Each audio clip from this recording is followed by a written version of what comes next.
تردونہا احب الیکم من اللہ ورسولہ۔ اے نبی ان کو بتا دیں اگر تمہارے دل میں اللہ کی محبت پر، رسول کی محبت پر، مال کی اولاد کی محبت، باپ کی محبت، اولاد کی محبت، بیوی کی محبت، مال کی محبت، تجارت کی محبت، قوم اور قبیلے کی محبت، اور یہ تمہارے بنے بنائے عالی شان بغلوں کی محبت، ان تمام 8 چیزوں میں سے کسی ایک چیز کی محبت، اور ان 8 کا تعلق دنیا سے ہے کہ دین سے؟ دنیا سے۔ ان 8 چیزوں میں سے کسی ایک چیز کی محبت اگر تمہارے دل میں نبی کی محبت پر، دین کی محبت پر، اللہ کی محبت پر غالب آ گئی، تب فتربصوا، اب دفع ہو جاؤ، ذرا انتظار کرو، انتظار کرو۔ کیا انتظار کرو؟ حتی یأتی اللہ بامرہ، کہ اللہ تعالیٰ کون سا عذاب تمہارے اوپر نازل کرتا ہے، اب عذاب کا انکار کرو۔ آسمان سے پتھر کی بارش ہوتی ہے یا میزائل کی بارش ہوتی ہے؟ ایٹم بم گرائے جاتے ہیں یا اور کوئی بم تمہارے اوپر گرایا جاتا ہے؟ یا زمین میں زلزلے آتے ہیں یا دریا کا طوفان آتا ہے؟ یا اللہ تعالیٰ اوپر کے عذاب کو روک لے، زلزلے کو روک لے، کسی ظالم قوم کو تمہارے اوپر مسلط کر دے، اب اللہ تعالیٰ کے عذاب کا انتظار کرو۔ اللہ تعالیٰ ہمارے دلوں سے دنیا کی محبت کو نکال کر کے اپنے نبی اور دین کی محبت پیوست کر دے۔ نمبر 2، دوسری برائی کیا ہو جائے گی؟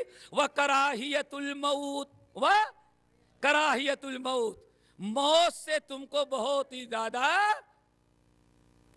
نفرت ہو جائے گی۔ حالانکہ شیخ نے اشارہ کیا تھا ایک دیندار کے لیے موت بڑی رحمت ہے۔ کیا خیال ہے؟ دیندار کے لیے موت بڑی رحمت ہے۔ کیوں بھائی؟ ہمارے یہ بھائی بیٹھے ہوئے ہیں، کہیں نوکری کر رہے ہوں، 1 مہینہ نوکری کریں اور مہینہ پورے ہونے پر تنخواہ نہ ملے تب اچھا ہے کہ برا؟ اور تنخواہ مل جائے تو ارے، اور وہ بھی تنخواہ 1 مہینے کی نوکری کی 3 مہینے کی دے دیتا، کیا پوچھنا؟ تبارک الذی نزل الفرقان علی عبدہ لیکون، تبارک الذی بیدہ الملک وہو علی کل شیء قدیر، الذی خلق الموت والحیات لیبلوکم ایکم احسن عملا۔ اے لوگو، اتنی بڑی کائنات، اتنے بڑے آسمان، اتنی بڑی زمینیں اور ان کے درمیان ساری مخلوقات سے بھر دیا، اور یہ سب تمہارے لیے ہے، اور تم کو اللہ نے پیدا کیا، اور پیدا ہوتے ہی مار نہیں دیا بلکہ اللہ نے تم کو زندگی دی۔ کسی کو 60 سال، 70 سال، کسی کو 85 سال، کسی کو 90 سال۔ کیوں؟ پھر اس کے بعد موت آئے گی، کل نفس ذائقۃ الموت۔ کیوں؟ لیبلوکم ایکم احسن عملا۔ موت کیوں آئے گی؟ تاکہ اللہ تعالیٰ دیکھے تم میں کون اچھا عمل کر کے آیا ہے۔ مرنے کا مطلب ہے کہ جس کے لیے ساری دنیا کو ناراض کیا، جس کے لیے گرمی کے موسم میں دن بھر روزہ رکھا، جس کے لیے بارش کے موسم میں مسجدوں میں آ کر کے نماز پڑھا، جس کے لیے لاکھوں روپیہ خرچ کر کے حج کرنے کے لیے گیا، مرنے کا مطلب ہے موت آئی، منزل مقصود کو وہ پہنچ گیا۔ تو مومن کے لیے موت بڑی رحمت ہوتی۔ کیوں؟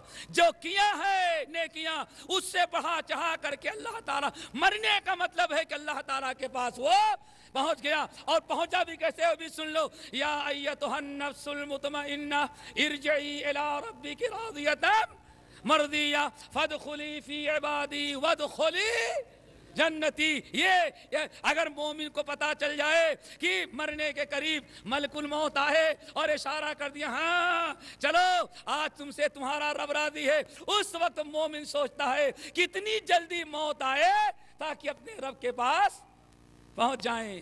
اور ہمارا یہ بیٹا ہے نا ماشاءاللہ، اس کو اس کے باپ بھیجنے بیٹے 500 لو، یہ سپر مارکیٹ سے سامان خرید لاؤ، یہ 500 کھا ڈالے۔ ہاں پھر ذرا دیکھو گھر جانا پسند کرے گا؟ کیا خیال ہے؟ اگر سامان پورا لے لیتا تو بہت شوق سے جاتا، لیکن ڈیڈی نے 500 دیا، اب نہ ڈیڈی راضی نہ ممی راضی، یہ تو 500 اڑا دیا، اب یہ بھاگتا پھرے گا، اب یہ اپنے گھر جانا گوارا نہیں کرتا۔ اب ذرا سوچیں، زندگی دیا عمل کے لیے، نیکی کرنے کے لیے، موت آ گئی، زندگی ختم، اور رب نے جس لیے بھیجا تھا وہ تجھے تیاری نہیں کی، اب خالی ہاتھ کیسے رب کے پاس تو جائے گا؟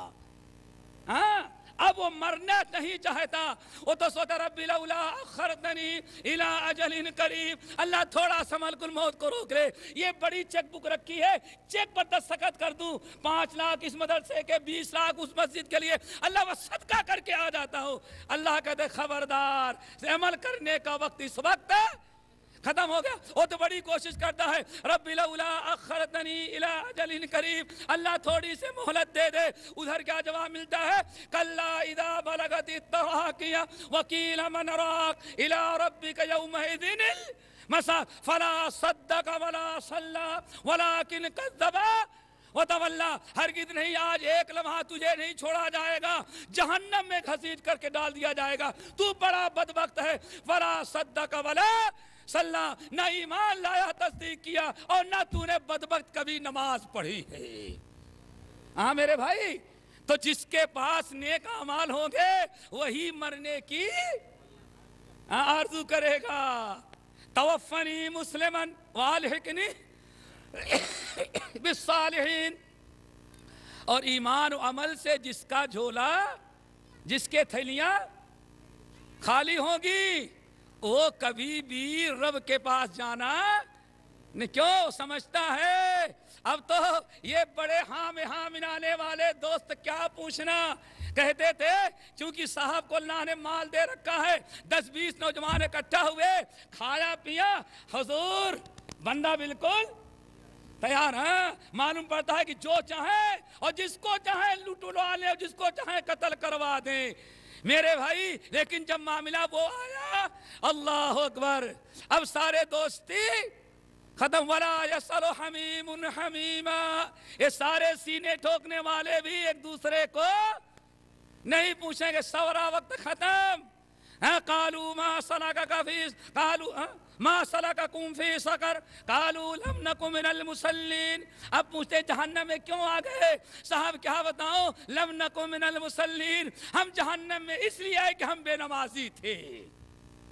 میرے بھائی، جو بے نمازی ہوگا، دیندار نہیں ہوگا، بے ایمان ہوگا، بدعمل ہوگا، وہ کبھی مرنا نہیں چاہے گا۔ تو آپ نے اشارہ یہ کر دیا کہ تمہارے اوپر جو ساری دنیا جو پل پڑے گی تمہاری طرف اکٹھا ہو کر کے، تمہاری تعداد بہت ہوگی لیکن کوئی قوت و طاقت تمہاری نہیں ہوگی۔ اس کی وجہ کیا ہے؟